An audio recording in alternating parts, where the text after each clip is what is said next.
अस्सलाम वालेकुम। Acceptance letter जो कि एक बहुत ही इंपॉर्टेंट डॉक्यूमेंट है, स्पेशली अगर आप चाइना में मास्टर्स या पीएचडी के लिए अप्लाई करना चाहते हैं फुली फंडेड स्कॉलरशिप के साथ, तो मेजॉरिटी यूनिवर्सिटीज़ के लिए ये एक कंपलसरी डॉक्यूमेंट है कि आपके पास होना चाहिए। जबकि कुछ यूनिवर्सिटीज़ हैं जिनके लिए ये एक ऑप्शनल यानी कि कंपलसरी नहीं है। और इवन जिन यूनिवर्सिटीज़ के लिए कंपलसरी नहीं है, उनकी भी वेबसाइट पे ये लिखा होता है कि अगर आपके पास ये होगा तो आप एक पॉजिटिव साइड पे होंगे या आपके जो चांसेस हैं एडमिशन के वो थोड़े से ज़्यादा होंगे। आज की वीडियो में मैं बात करूंगा कि बहुत सारे स्टूडेंट्स पाकिस्तान से और भी डिफरेंट कंट्री से एक्सेप्टेंस लेटर के लिए ईमेल्स कर रहे हैं प्रोफेसर्स को, लेकिन उनको ईमेल का रिस्पॉन्स नहीं आ रहा।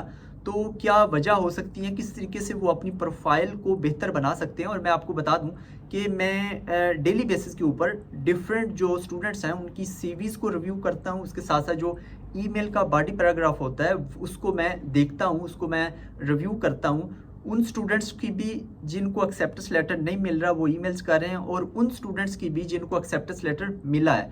मैं बहुत सारे स्टूडेंट्स को, बल्कि मैं पोस्ट भी करता रहता हूँ कि बहुत सारे ऐसे स्टूडेंट्स हैं जिनको 3-3 4-4 एक्सेप्टेंस लेटर मिले हैं, और बहुत सारे बल्कि ज़्यादा स्टूडेंट ऐसे हैं जिनको कोई भी रिस्पॉन्स नहीं आ रहा।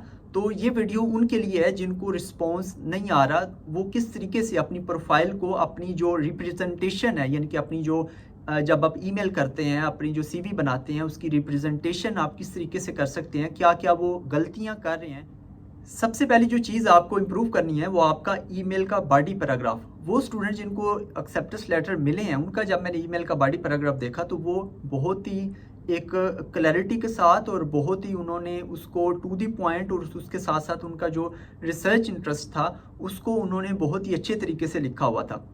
और आपने किस तरीके से इम्प्रूव करना है, बेसिकली उसमें सबसे पहले ये है कि उसमें क्लैरिटी हो कि ये आप जो ईमेल है ये किस लिए कर रहे हैं। वो आप कर रहे हैं एक्सेप्टेंस लेटर के लिए। उसके बाद जो दूसरी बहुत इंपॉर्टेंट चीज़ है वो है आपका रिसर्च इंटरेस्ट। आपने जो रिसर्च इंटरेस्ट लिखना है वो बहुत ही जनरल और या बहुत ही नैरो नहीं लिखना। बहुत ही जनरल की एग्जांपल अगर मैं दूं, फॉर एग्जांपल अगर आप इकोनॉमिक्स के स्टूडेंट हैं तो उसमें आपने ये नहीं लिखना कि मेरा जो रिसर्च इंटरेस्ट है वो मैक्रो इकोनॉमिक्स में है या माइक्रो इकोनॉमिक्स में है, इस तरह नहीं लिखना। आपने स्पेसिफिक जो फील्ड है, जिस तरह से इंटरनेशनल ट्रेड है या फिर जो फिजिकल पॉलिसी है या मॉनेटरी पॉलिसी है, इस तरीके से आपने लिखना है, और बहुत ज़्यादा नैरो डाउन भी इसको नहीं करना। और उसकी वजह यह है कि अगर आप बहुत ज़्यादा नैरो डाउन करेंगे तो आपको बहुत ही कम प्रोफेसर्स मिलेंगे जो उस स्पेसिफिक टॉपिक के ऊपर काम कर रहे होंगे। इसलिए आपने बहुत ज़्यादा नैरो भी नहीं करना, बहुत ज़्यादा जनरल भी नहीं करना, और ये चीज़ आपने इसका ध्यान रखना। उसके अलावा आपने जो ईमेल का बॉडी पैराग्राफ है उसको कहीं से कॉपी पेस्ट नहीं करना। ऐसा बिल्कुल भी नहीं करना कि अगर एक स्टूडेंट है उसको एक्सेप्टेंस लेटर मिला है उसी बॉडी पैराग्राफ के साथ आपने सिंपल उसको कॉपी पेस्ट कर लिया, ऐसा नहीं करना। हाँ, आप जो है वो चैट जीपीटी का यूज़ कर सकते हैं। आप चैट जीपीटी को बोलें कि मेरा ये रिसर्च इंटरेस्ट है, मैं इस प्रोफेसर को ईमेल करना चाह रहा हूँ, मुझे ईमेल का बॉडी पैराग्राफ लिख के दे, और उसको सादा जो सिंपल वर्डिंग में आपने लिखना है, क्योंकि यहाँ पे लैंग्वेज बैरियर बहुत ज़्यादा है। सो इस वजह से आपने उसको सिंपल, जितना सिंपल हो सके आपने लिखना है, और उसको टू दी पॉइंट लिखना है। ऐसा नहीं करना कि आपने बहुत ज़्यादा उसको मतलब खींचना नहीं है। उसके बाद जो दूसरे नंबर पे जो डॉक्यूमेंट है वो है आपकी सीवी। सीवी आपका बहुत ही इंपॉर्टेंट डॉक्यूमेंट है, और जब आप ईमेल करते हैं प्रोफेसर को एक्सेप्टेंस लेटर के लिए तो आप जस्ट सीवी अटैच करते हो। इसके अलावा कोई भी डॉक्यूमेंट्स अटैच करने की ज़रूरत नहीं है। सिंपल आप सीवी और उसके साथ जो बॉडी पैराग्राफ है वो आपने सेंड करना होता है। और मैं जितनी मैंने सीवी रिव्यू की है उस बेसिस पर मैं आपको चंद एक चीज़ें बताने वाला हूँ। आप अपनी सीवी में भी देख सकते हैं, उसको आपने फिर इम्प्रूव करना है। और उसमें जो सबसे पहले मैं आपको बताऊँ, एक वर्ड है जिसको कहते हैं रिप्रेजेंटेशन। ये बहुत इंपॉर्टेंट है। बाज़ औक़ात हम सुनते हैं कि उसका 2.5 सीजीपीए था या 2.2 सीजीपीए था, उसको एक्सेप्टेंस लेटर मिल गया, जबकि एक का 3.9 था, उसको एक्सेप्टेंस लेटर नहीं मिला। तो इसमें मैं ये समझता हूँ कि रिप्रेजेंटेशन बहुत इंपॉर्टेंट है। आपकी सीजीपीए भले 2 है, लेकिन अगर आपको रिप्रेजेंट करना आता है, आपको चीज़ों को दिखाना आता है कि मेरे पास ये भी है, मेरे पास ये स्किल है, मेरे पास ये स्किल है, तो आप जो है वो एक्सेप्टेंस लेटर ले सकते हैं। तो सबसे पहला जो सीवी में रिप्रेजेंटेशन को मैंने एक्सप्लेन कर दिया, तो उसमें रिप्रेजेंटेशन की ही आगे फर्दर चीज़ें हैं जो मैं आपको बताऊंगा कि आपने किस तरीके से रिप्रेजेंट करना है। सबसे पहला जो चीज़ है वो है जो उसकी जो ऑर्डर है ना वो आपको अच्छे तरीके से रखना है कि इंपॉर्टेंट चीज़ें फर्स्ट यानी कि स्टार्ट में होनी चाहिए, बाकी चीज़ें जो सेकेंडरी चीज़ें हैं जो आपको हेल्प आउट करती हैं सीवी को बेहतर बनाने में, वो आपने बाद में लिखनी है। मैंने इसका यानी कि आप इसको ऑर्डर कह सकते हैं कि आपने ऑर्डर किस तरह से बनाना है सीवी में। सबसे पहले आपकी पर्सनल इन्फॉर्मेशन आ गई ऊपर, आपकी पिक्चर आप लगा सकते हैं, नहीं भी लगा सकते। उसके बाद आपकी आएगा वर्क एक्सपीरियंस अगर है तो, अगर नहीं है तो आप फिर एजुकेशन से स्टार्ट करेंगे। और एजुकेशन में भी आपने जो हाईएस्ट एजुकेशन है उसको आपने ऊपर रखना है। यानी कि अगर आप फॉर एग्जांपल पीएचडी के लिए अप्लाई कर रहे हैं तो सबसे पहले ऊपर आपने मास्टर्स का लिखना है, उसके बाद आपने बैचलर का लिखना है। इंटर और जो मैट्रिक है उसका लिखने की ज़रूरत नहीं है। उसके बाद नीचे आपने, अगर आपकी कोई पब्लिकेशन है या कोई रिसर्च वर्क है, क्योंकि आपका जो मास्टर्स और पीएचडी है ये बेसिकली बहुत ही ज़्यादा फोकस करते हैं रिसर्च के ऊपर कि आपके पास कितनी रिसर्च स्किल्स हैं, आपने पहले कोई रिसर्च पेपर पब्लिश किया है या नहीं किया। तो अगर आपका कोई रिसर्च स्किल्स हैं या रिसर्च पेपर पब्लिश किया है या कोई रिव्यू पेपर पब्लिश किया है तो उसको आपने लिखना है पब्लिकेशन की हेडिंग से। मैंने कुछ स्टूडेंट का देखा है, उन्होंने प्रोजेक्ट लिख के नीचे जो है अपनी पब्लिकेशन का लिखा हुआ है। इस तरह आपने बिल्कुल भी नहीं करना, ऊपर आपने स्पेसिफिकली लिखना है पब्लिकेशंस। और उसके नीचे आपने जब अपना रिसर्च पेपर या रिव्यू पेपर जो भी आपने या सबमिट किया हुआ है या आपने अपना जो पब्लिश किया हुआ है तो उसको आपने लिखना। उसको आपने कैसे लिखना है, यहाँ पे बहुत सारे स्टूडेंट गलती करते हैं, वो सिर्फ और सिर्फ एक टाइटल जो है ना वो लिख देते हैं और ये है आपकी रिप्रेजेंटेशन। यहाँ पे मैं आपको दो सिनेरियो आपके साथ शेयर करता हूँ रिसर्च पेपर की रिप्रेजेंटेशन के हवाले से। सबसे पहला सिनेरियो ये है कि जब आप रिसर्च पेपर लिखेंगे सिंपल टाइटल, जो मैंने बहुत सारे जो सीवीज हैं उनमें देखा है कि सिंपल टाइटल लिखा होता है कि ये मेरा पेपर पब्लिश हुआ है। आपने बिल्कुल भी ऐसा नहीं लिखना। अगर आपने कोई पेपर पब्लिश किया है, भले वो रिव्यू पेपर है या रिसर्च पेपर है, तो उसको आपने किस तरीके से लिखना है, उसको आपने रेफरेंस की फॉर्म में लिखना है, जिस तरह से रिसर्च पेपर के अंदर रेफरेंस की फॉर्म में लिखे होते हैं। यानी कि उसमें सबसे पहले जो ऑथर हैं उनके नाम, उसके बाद टाइटल है, टाइटल के साथ गालबन ईयर भी होता है, ईयर के साथ जो जिस जर्नल में पब्लिश हुआ है जर्नल का नाम, उसका इशू, उसका वॉल्यूम, उसके साथ जो लास्ट पे आती है गालबन उसके पेजेस कि ये इस पेज के नंबर से लेकर इस पेज तक। तो ये दो जो रिप्रेजेंटेशन मैंने आपके साथ शेयर की हैं, अब इन दोनों में से आप बताएं। और उसमें आपका जो लिंक है वो भी होता है गालबन DOI के नाम कुछ इस तरह से होता है लिंक, या जो भी लिंक है आपके पेपर का वो भी आप उसके साथ ऐड कर सकते हैं। तो ये जो दो रिप्रेजेंटेशन मैंने आपको बताई हैं, इसमें से कौन सी रिप्रेजेंटेशन आपको अच्छी लगती है या देखने में अच्छी लगती है, या आप किसी भी तरीके से आप कह सकते हैं। तो गालबन जो सेकंड रिप्रेजेंटेशन थी आपकी पेपर की वो ज़्यादा बेहतर है as compare to first one. So इस तरीके से आपने अपनी, अगर आपकी कोई आपकी पब्लिकेशन है उसको आपने इस तरीके से लिखना है, नंबर 1। नंबर 2, अगर वो सबमिट हुई है यानी कि अभी सबमिटेड है या अभी जो है वो पब्लिश नहीं हुई, तो फिर भी आपने ऐसे ही लिखना है। सबसे पहले ऑथर के नाम, टाइटल के बाद जो ईयर है, ईयर भले ना लिखें लेकिन उसके बाद आप जर्नल का नाम, उसके साथ आप जो ब्रैकेट है उसमें लिखते हैं कि ये पेपर हमारा सबमिटेड है। और जो फॉर्मेटिंग में मैंने आपको बता दिया, सबसे पहले जो आपकी पर्सनल इन्फॉर्मेशन है, उसके बाद आपका जो वर्क एक्सपीरियंस है अगर है तो, अगर नहीं है तो आपने एजुकेशन का लिखना है। एजुकेशन के बाद आपने कोई पब्लिकेशन है वो लिखनी है, उसके बाद आपने ऑनलाइन कोर्सेज का लिखना है, उसके बाद आपने अपनी जो लैंग्वेज है या आपकी जो स्किल्स हैं वो आप लिख सकते हैं। उसके बाद नीचे आप कोई भी अपनी सर्टिफिकेशंस वगैरह या इस तरह से आप ऐड कर सकते हैं। तो ये ऑर्डर होना चाहिए आपकी सीवी के अंदर और आपने इसको अच्छे से रिप्रेजेंट करना। फॉर एग्जांपल अगर आपने कहीं से ऑनलाइन कोर्स किया है तो आप ऑनलाइन कोर्स का टाइटल और उसके साथ लिंक भी लाजमी ऐड करें। अब लिंक आपने कहाँ से लेना है, जहाँ से आपने ऑनलाइन कोर्स किया आप उसका लिंक ले सकते हैं। भले उसमें जो लिंक आप ऐड करेंगे उसमें आपकी प्रोफाइल शो नहीं होगी, लेकिन वो जो वेबसाइट है वो एक आ जाएगी कि इस वेबसाइट से आपने ऑनलाइन कोर्स किया है। ये एक अच्छी चीज़ है। जितने भी लिंक्स हैं, जो वेबसाइट के लिंक्स होते हैं किसी भी चीज़ के, आपने कोई सेमिनार अटेंड किया या फिर आपने, अगर है तो, अगर नहीं है तो फिर भी कोई मसला नहीं है, लेकिन अगर उसका लिंक मौजूद है तो आप लाजमी उसको भी ऐड करें। इसको अच्छे से रिप्रेजेंट करना है जो भी आपने काम किया है उसको। और एक और अहम बात वो ये कि अगर आपका CGPA बहुत कम है, फॉर एग्जांपल आपका 2.5 है, 2.7 है, 2.9 है, तो फिर आप अपना जो CGPA है वो एजुकेशन के साथ ना लिखें।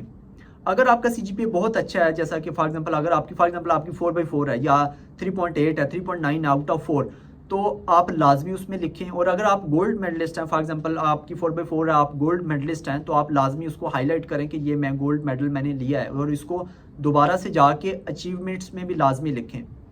तो इस तरीके से आपने अपनी CV को इम्प्रूव करना है। और उसके बाद बेहतर ये है कि आप अपनी जो CV है वो किसी से रिव्यू भी लाजमी करवाएं जो ऑलरेडी किसी कंट्री में पढ़ रहा हो।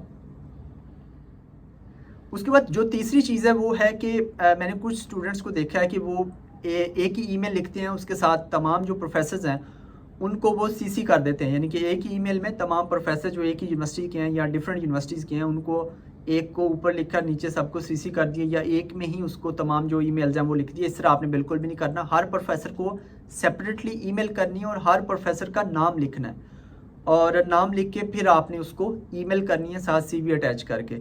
और रिसर्च इंटरेस्ट का आपने ख्याल रखना है कि जो आपने रिसर्च इंटरेस्ट लिखे हैं ईमेल के बॉडी पैराग्राफ में, जिस प्रोफेसर को आप ईमेल कर रहे हैं उसका रिसर्च इंटरेस्ट भी यही हो, सेम हो। सो ये था हमारा तीसरा पॉइंट, इसमें भी आपने ख्याल रखना है। उसके बाद चौथे नंबर पर जब मैं किसी स्टूडेंट को पूछता हूँ कि आपने कितने प्रोफेसर्स को एक्सेप्टेंस लेटर के लिए ईमेल किया है, तो कोई कहता है मैंने 10 प्रोफेसर्स को, कोई कहता है मैंने 15 प्रोफेसर्स को एक्सेप्टेंस लेटर के लिए ईमेल किया है। तो ये बहुत ही कम है। आप कोशिश करें कि डेली बेसिस पर 25 से 30 प्रोफेसर को आप ईमेल करें एक्सेप्टेंस लेटर के लिए, और उसको अच्छे से उस प्रोफेसर का नाम लिखें। और ये भी ख्याल रहे कि आप जो रिसर्च इंटरेस्ट लिख रहे हैं जो ईमेल के बॉडी पैराग्राफ में, जिस प्रोफेसर को आप ईमेल कर रहे हैं उसका भी वही सेम हो। उसके अलावा बहुत सारे स्टूडेंट्स ये क्वेश्चन पूछते हैं कि हम एक यूनिवर्सिटी में या एक डिपार्टमेंट में हम कितने प्रोफेसर्स को एक्सेप्टेंस लेटर के लिए ईमेल कर सकते हैं। तो इसका आंसर ये है कि आप उन तमाम प्रोफेसर्स को एक्सेप्टेंस लेटर के लिए ईमेल कर सकते हो जिनका रिसर्च इंटरेस्ट आपके रिसर्च इंटरेस्ट से मैच करता है, भले वो 2 हैं, 4 हैं, 5 हैं, 10 हैं, जितने भी हैं। लेकिन ऐसा तो पॉसिबल ही नहीं ना होगा कि तमाम जो प्रोफेसर्स हैं एक डिपार्टमेंट में उनका रिसर्च डायरेक्शन या रिसर्च इंटरेस्ट एक ही यानी कि सेम हो, ऐसा पॉसिबल नहीं है। इसलिए सिर्फ उन प्रोफेसर्स को आप अप्रोच करें, सिर्फ उनको ईमेल करें जिनका रिसर्च इंटरेस्ट आपके रिसर्च इंटरेस्ट से मैच करता है। उसके बाद एक और अहम पॉइंट वो ये कि ईमेल जो है आप सिर्फ उन यूनिवर्सिटीज़ में करें जहाँ पे आपका प्रोग्राम इंग्लिश स्टार्ट ऑफर हो रहा हो। बाज़ का जो है, बल्कि ज़्यादा स्टूडेंट जो है उनके पास जो HSK का स्कोर है वो नहीं होता, और चाइना की तकरीबन तमाम यूनिवर्सिटीज़ में अगर आप चाइनीज़ स्टार्ट के लिए अप्लाई करना चाहते हैं तो आपके पास HSK का स्कोर होना चाहिए। यूजुअली HSK 4 या HSK 5 चाहिए होता है मास्टर्स और PhD के लिए। मैंने कुछ स्टूडेंट्स को जानता हूँ जिनको एक्सेप्टेंस लेटर मिल चुका है, लेकिन उस यूनिवर्सिटी में इंग्लिश स्टार्ट प्रोग्राम ऑफर ही नहीं हो रहा, इसलिए वो उनका जो एक्सेप्टेंस लेटर है, उन्होंने जो मेहनत की थी वो उनकी मतलब वेस्ट हो जाएगी, क्योंकि वो अप्लाई नहीं कर सकते, क्योंकि उनके पास वो जो HSK का स्कोर है वो नहीं है। इसलिए जब भी आप ईमेल करें, पहले आप जो campuschina.org है वहाँ पे जाके आप अपना प्रोग्राम लिखें, वहाँ पे देखें कि इंग्लिश स्टार्ट प्रोग्राम ऑफर हो रहा है या नहीं हो रहा, तो फिर आप वहाँ से उनको ईमेल करें उस यूनिवर्सिटी के प्रोफेसर को। अदरवाइज़ आप अपना टाइम भी ज़ाया करेंगे, अपनी एनर्जी भी आप ज़ाया करेंगे। अब अगर बात करें कि आप कब तक ईमेल कर सकते हैं प्रोफेसर को एक्सेप्टेंस लेटर के लिए, तो इसका आंसर यह है कि जब तक उस यूनिवर्सिटी की डेडलाइन है तब तक आप उस एक्सेप्टेंस लेटर के लिए आप ईमेल कर सकते हैं। और जो यूजुअली डेडलाइन है चाइना में यूनिवर्सिटीज़ की वो फरवरी, मार्च, अप्रैल, कुछ यूनिवर्सिटीज़ की जनवरी भी है। इस तरह से डिफरेंट जो यूनिवर्सिटीज़ की डिफरेंट डेडलाइन है, और ये वेरी करती है university to university CSE scholarship के लिए। उसके अलावा और भी बहुत सारे स्कॉलरशिप्स हैं। आंसू स्कॉलरशिप की जो डेडलाइन है वो 15 फरवरी 2025 है। उससे पहले पहले आपको अप्लाई करना है USTC और UCAS के पोर्टल के ऊपर, अगर आप आंसू स्कॉलरशिप के लिए अप्लाई करना चाहते हैं तो। ये तमाम डेडलाइन है, इससे पहले पहले आप प्रोफेसर को एक्सेप्टेंस लेटर के लिए ईमेल कर सकते हैं। लास्ट में मैं आपको एक बहुत इंपॉर्टेंट चीज़ बता दूं कि जो प्रोफेसर है उसके पास डेली बेसिस पर सैकड़ों ईमेल्स आ रही होती हैं एक्सेप्टेंस लेटर के लिए, ना सिर्फ पाकिस्तान से बल्कि बांग्लादेश, इंडिया, उसके अलावा अरब कंट्रीज़ हैं, उसके अलावा जो अफ्रीकन कंट्रीज़ हैं जिसमें सूडान है, सोमालिया है, उसके अलावा नाइजीरिया है, एथोपिया है, इस तरह के और भी बहुत सारे कंट्रीज़ हैं जहाँ से जो स्टूडेंट्स हैं वो ईमेल कर रहे होते हैं प्रोफेसर को एक्सेप्टेंस लेटर के लिए। तो जो प्रोफेसर है वो किसी को जानता तो नहीं होता ना, तो इसलिए उसने जो सिलेक्शन करनी है या जो एक्सेप्टेंस लेटर देना है वो उसने प्रोफाइल की बेस पर देना है। इसलिए आप अपनी जो प्रोफाइल है उसको बेहतर करें, उसको बेहतर बनाएं। अपनी जो CV है वो किसी से रिव्यू करवाएं, अपना जो ईमेल का बॉडी पैराग्राफ है उसको आप अच्छे से लिखें। आप ज़्यादा से ज़्यादा प्रोफेसर्स को ईमेल करें ताकि आपको जो एक्सेप्टेंस लेटर है वो आपको मिल जाए। और अगर ये तमाम चीज़ें करने के बाद अगर आप इतनी मेहनत करते हैं फिर भी आपको एक्सेप्टेंस लेटर नहीं मिलता, तो मेरा ये ईमान है, मेरा ये यकीन है कि शायद अल्लाह ताला ने आपके लिए इससे बेहतर अपॉर्चुनिटी रखी है। नंबर 1, नंबर 2, आपकी जो मेहनत है वो कभी भी रायगा या ज़ाया नहीं जाएगी। ये मेरा अपना एक्सपीरियंस भी है, क्योंकि मैंने बहुत ज़्यादा मैंने भी ईमेल्स की थी, लेकिन मुझे भी बिल्कुल लास्ट पे जाके जब मैं ईमेल करना मैंने छोड़ दिया था तकरीबन, फिर जाके मुझे एक्सेप्टेंस लेटर मिला था। आप भी कोशिश करें, मेहनत करें, और मेहनत करना आपका काम है। उसके बाद जो नतीजा है वो अपने अल्लाह पे छोड़ दें। और ये थी आज की वीडियो, और दुआओं में याद रखिएगा। और चैनल को लाजमी सब्सक्राइब कर लें। मिलते हैं अगली वीडियो में। और मैं आने वाले दिनों में डिफरेंट जो इटली की यूनिवर्सिटीज़ हैं जिनमें एडमिशन ओपन है वहाँ पे भी मैं जो वीडियोज़ हैं वो बनाऊँगा। और मिलते हैं अगली वीडियो में। अल्लाह ने के बाद।